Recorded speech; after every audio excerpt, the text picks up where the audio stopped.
Welcome back to my live weekly speaking test series where I record spontaneous answers to this week's latest speaking questions. Alright, let's go. Let's see what we have for part one. So, when was the last time that you bought flowers? I don't really remember. It's probably been months or maybe years. I really cannot recall a specific time. But I do remember that we had, a couple years ago, I was still in university, we had this thing called Teachers' Day every 5th September.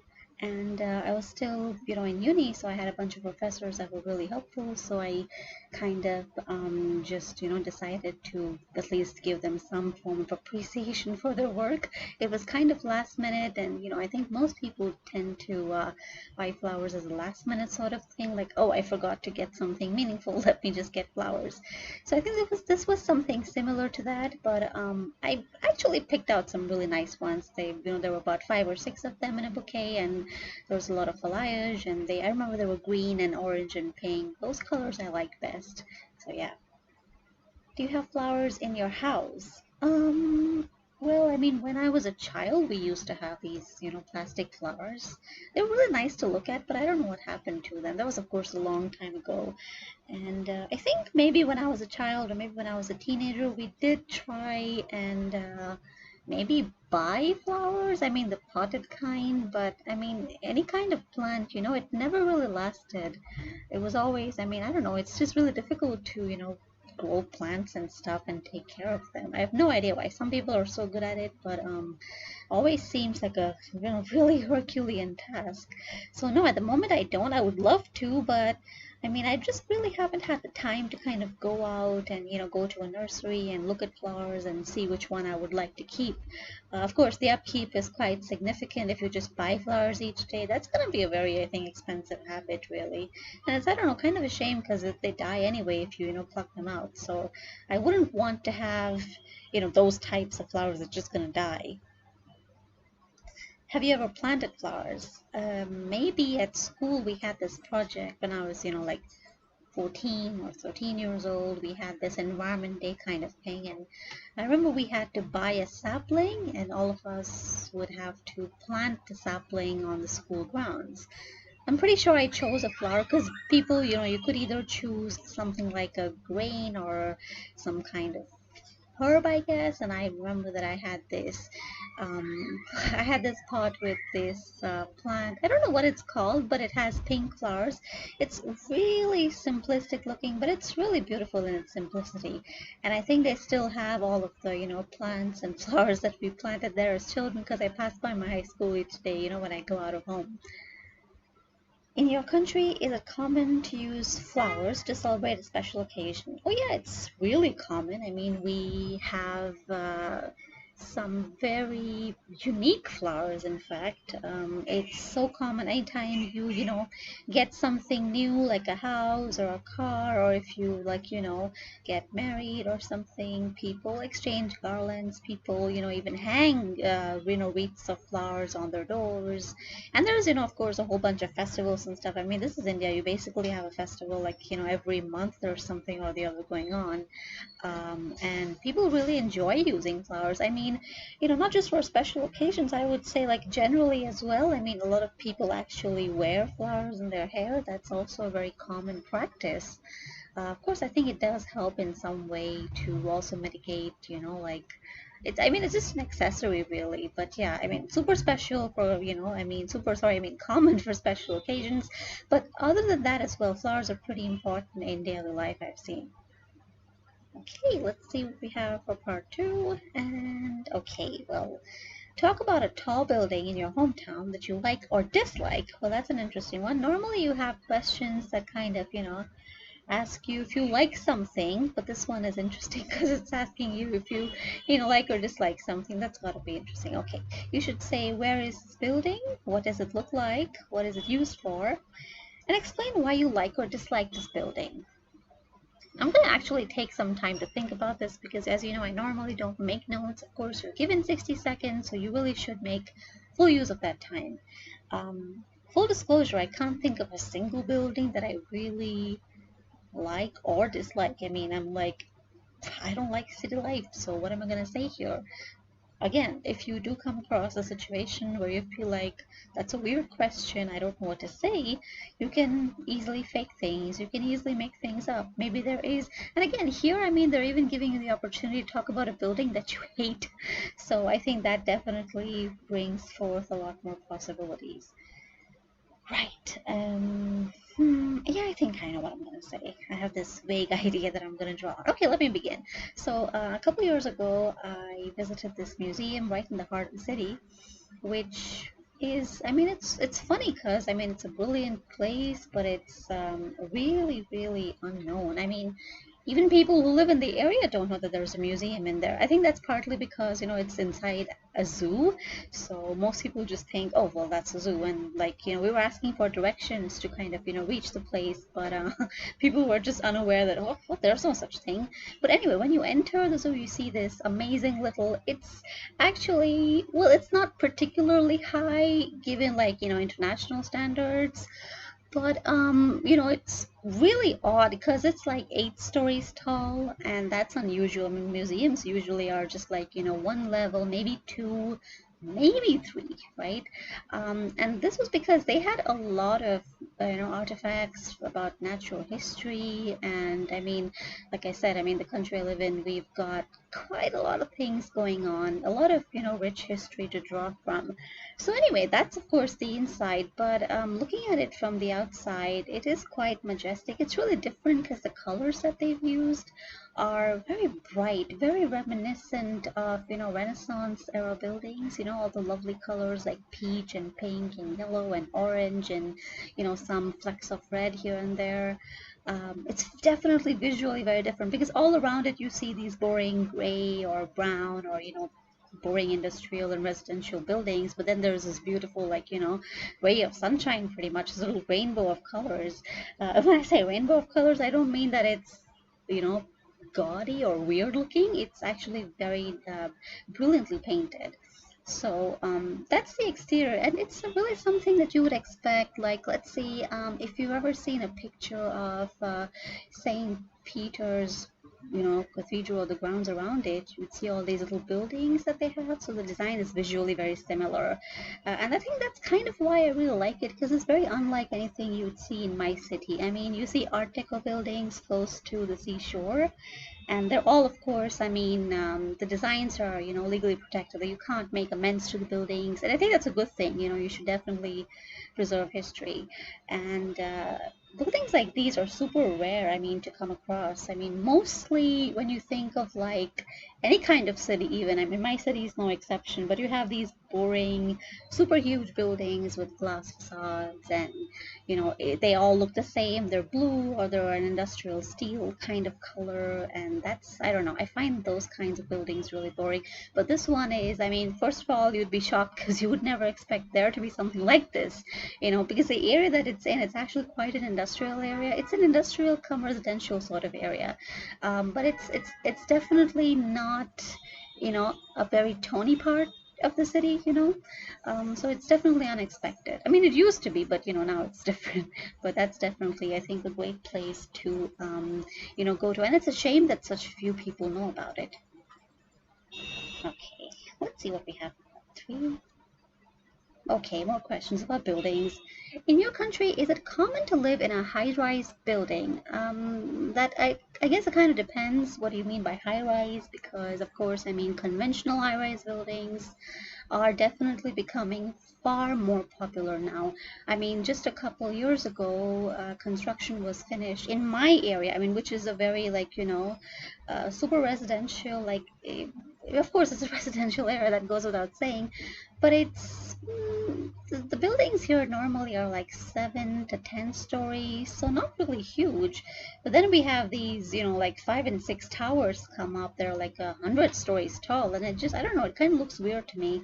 But it's definitely becoming more common. Like, people are okay with the idea, and I think people, especially in cities, at least in the cities in my country, they definitely prefer to live in high-rise buildings. But what I've seen elsewhere, in smaller towns, cities, people don't really enjoy enjoy that very much.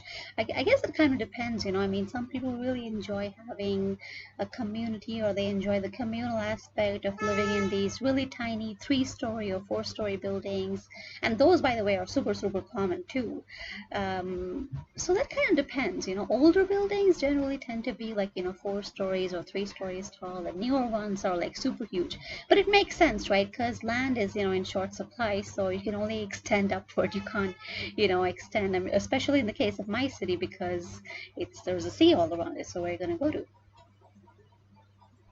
Will it become more common to live in high-rise buildings in the future?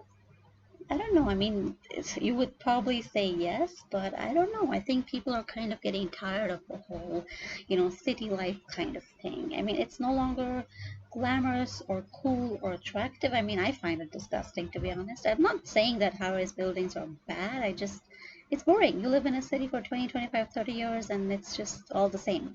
I mean, for someone who's new to the whole thing, yeah, that might be really interesting, but I mean, it's just so detached, and I mean, there's no culture, there's no real, you know, feeling involved with, you know, having this giant hunk of steel and concrete, and you call that your home. They have these really tiny balconies, and I mean, you're so isolated from everything. I mean, some people really enjoy that aspect, of course, but that just doesn't, you know, I don't think that's at least for me, I would not really prefer that sort of thing. And I think that what I'm seeing in, you know, people of my age, there's this kind of idea that people should, you know, live in more suburban or rural areas, or live in cottages, and many young people are fed up of city life, and they're actually aiming to, like, you know, start homesteading, or, you know, just kind of live away from civilization. So I actually think it's not going to become more common. What are the disadvantages of living in a tall building? Well, you know, a couple months ago, I just saw this video shot from a high rise. I think she was on the 70th floor or something. So there was this woman, and she lived in well, she was actually a journalist. She lived in this cyclone-prone area, and they had a cyclone that day, and they had these really, really strong winds. And she was kind of filming from the from the window, and there was this huge risk of her, you know, like falling down. And then the video just like stopped abruptly, and then it started back again, and she was just reporting how this was, of course, like shot and uploaded later to YouTube, but her window actually completely, you know, blew off, and like all the items in her room just flew away. So I think, again, this, you know, I'm not saying all tall buildings are dangerous, but I think there definitely is that aspect of, you know, it not being entirely safe.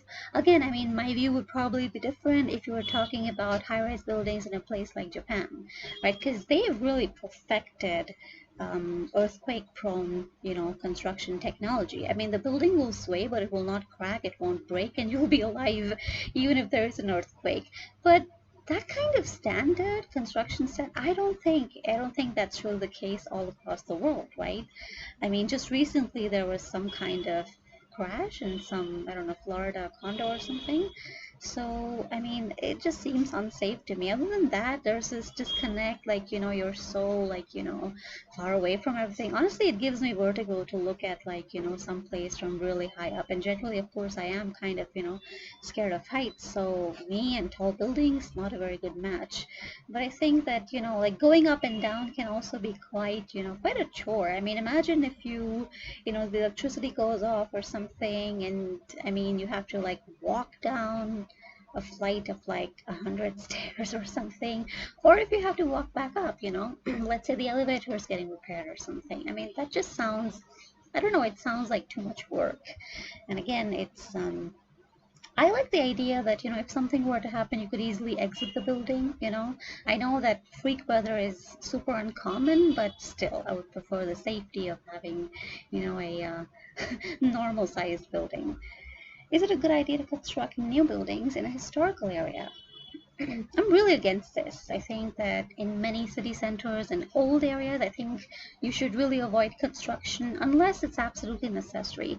And, you know, in many countries and cities, there actually are, you know, ordinances and laws against construction. You can't even add floors You can't change the exterior, which, I mean, when I was younger, I thought it was stupid. Because, hey, what about freedom, right?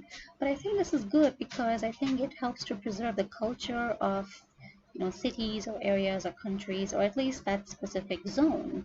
Because, I mean, if every single place and every single country looked exactly the same with 100 floor, 100-story buildings, all of them have gray facades, can you imagine how boring it would look? I mean, I think even today when we think of a city or when you think of any city, name it, you get these different vibes, you think of different colors, you think of different structures, think of Vienna, think of Singapore, think of New York, think of, you know I don't know any other cities. Think of Mexico City. You always think of a whole bunch of random things, right? I mean, that is so deeply tied to the culture of that place, to the weather of that place, to the people of that place, the language, history, culture, art, even. So that is an aspect of culture, and I think that should be preserved by all means necessary. Yeah, maybe if there's some kind of, like I said, if there's a cyclone or earthquake or something, and the city is just ripped to shreds, then maybe you could build new buildings. But I still think, as much as possible, you should really try and rebuild them in the old style, as has been done in many places in Europe after the end of World War II. Many cities were just completely flattened, and they rebuilt them, but in the usual manner, usual style. Is it better to expand the existing city or to build a new one? I think we should build more cities. Like in my case, where I live, we've expanded the city, and I mean, it used to just be a really small place. Then they extended it further and further and further, and now there's no way to extend it because we're covered by the sea on all sides. So, I mean, of course, not every city has a natural barrier, but instead of just, because I think there are management issues, if okay, let's say today your city is like 500 square kilometers in, diameter. Tomorrow it's 1,000 square kilometers in diameter. You've got more people to take care of. You've got more districts, more zones, more areas, more issues to take care of. I think it can be difficult to effectively administer and manage populations that are out of control, sizes, land masses that are out of control. And I mean, we can see these things, heavily populated areas do suffer. Really huge swaths of land also suffer, because let's take the example of a place like Russia. The Far East is very difficult to govern, and it's huge in size. It's even bigger than Pluto. And there's always concerns that, oh, well, I mean, somebody could be encroaching on the, extreme edges of the territory. It would be difficult to, effectively take care. I mean, if you don't have people living on that land, I mean, there could legitimately be claims made to that area, things of that nature. Of course, that's a very extreme example, but I think that it's better to build newer hotspots, actually build cities instead of just, adding more things to the back of an existing city, right? Because I think there has to be a natural limit beyond which you should think, okay, maybe we should have another center, another city, another place where people can live in, study in, work in. I think there should be more cities built to alleviate the pressure on existing cities. Finally, should the people in charge of city development consult with the local residents? Absolutely. I hate it when projects are taken up without, considering local, because hey, I mean, it's we who have to live here. You should definitely, maybe of course it may not be possible to, contact every single person who lives there, but you could definitely have some kind of town hall meeting, or possibly some kind of online voting system. I think that is definitely possible. Just, upload your ID, and, you get to, have your say. Again, it's often local residents who, take initiatives and take care of things. So, I mean, you might have the power to do things as you please, but ultimately, if people who live there are displeased, they're probably not going to vote you back into the power that you enjoy currently. Especially where I live, there are a lot of associations which are very active. There was an accident a couple months ago. Because of the way the road is structured, a child lost her life. And residents groups, they kind of got together, volunteered, and really, went out and created dividers on the road, and, prevented people from using a certain exit so that it would be safer for everyone. So people who live in a specific area, they are more aware of the problems, the issues, the strengths, the weaknesses, and they would be really able to help, even in effective administration and to really give better solutions to whatever existing problems there might be. Okay, I feel like that's like a lot of questions this time, but those were really good questions anyway. Well, that's all for today, so you can check back next week again if you'd like to hear more responses, or you can check back on Wednesday when I'll write another essay. As always, if you've got suggestions, you can let me know here in the comment section, or you can hit me up on Facebook as well. Alright then, see you next time.